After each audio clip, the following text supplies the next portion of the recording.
Sterling Shepard, an 11-yard touchdown. And the Giants are going to take a first-quarter lead. And, partner, they found a gap there on the post pattern, and it was in the middle third of the field. And that's really difficult to do because ordinarily the safeties are back there to prevent that happening. But they found the opening and exploited it. I'm going to go out on a limb and say that you don't like that call on the opening drive of the game. It's a very strong limb that you're out on right now.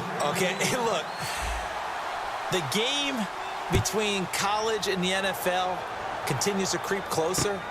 But that is truly a college play, not an NFL play. Because you'd snap the ball from the 3-yard line there, whether it's going for 1 or going for 2. So it makes sense to try it that way, to maybe fake it. In this case, from the 15, makes 0 sense. And now your lead's just 6-0 instead of 7-0.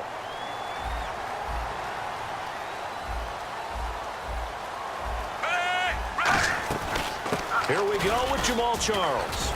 And he'll get this up only to about the 33. And give him 4 yards there. It'll be 2nd and 6.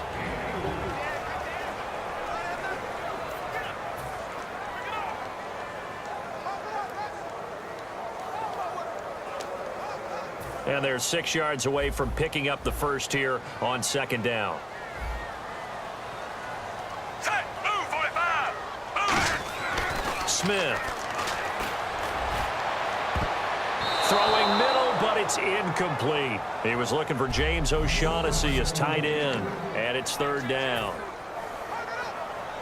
And the offense looking to pick up the first down after the 2nd down incompletion. Move, 45. Throwing on 3rd down, Smith. And he's got his man. That's Macklin. And he brings this up to the 46. Good enough for the first. I don't care how many times we say it. I still get a kick out of watching quarterbacks and receivers do the pass tree in pregame warm-up. But I always remember that when we go to practices, we see that after practices as well. They really tune it up, don't they? They tune it up. They know why they do it. And this is caught at the 20.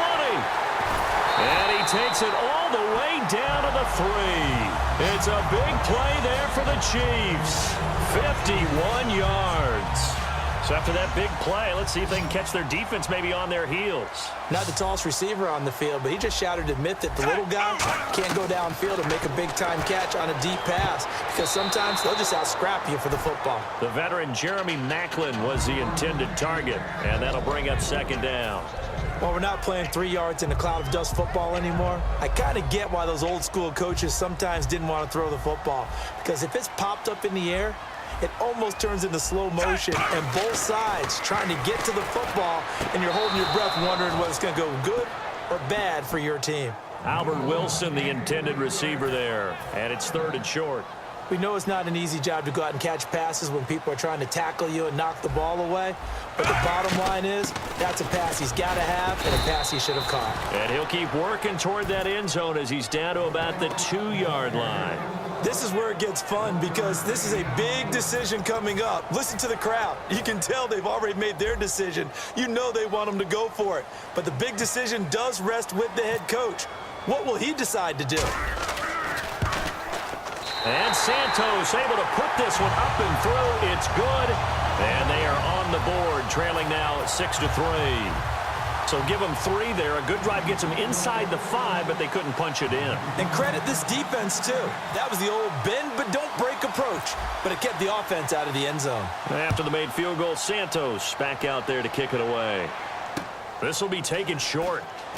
And they're going to start this drive in pretty good shape as they get it up past the 30.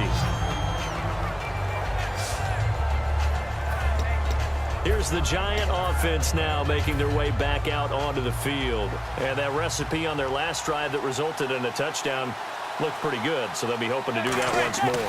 It takes me back to when we saw pressure up the middle, and down he goes.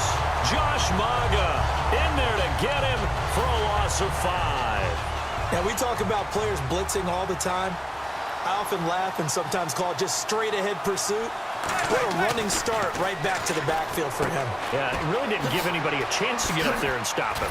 No, I mean, that's really, really difficult. You're asking a whole lot anyway, but when he gets that kind of a start and comes through clean, oftentimes the advantage definitely goes to the defensive player. Clock rolling as we hit the midway point of this first quarter.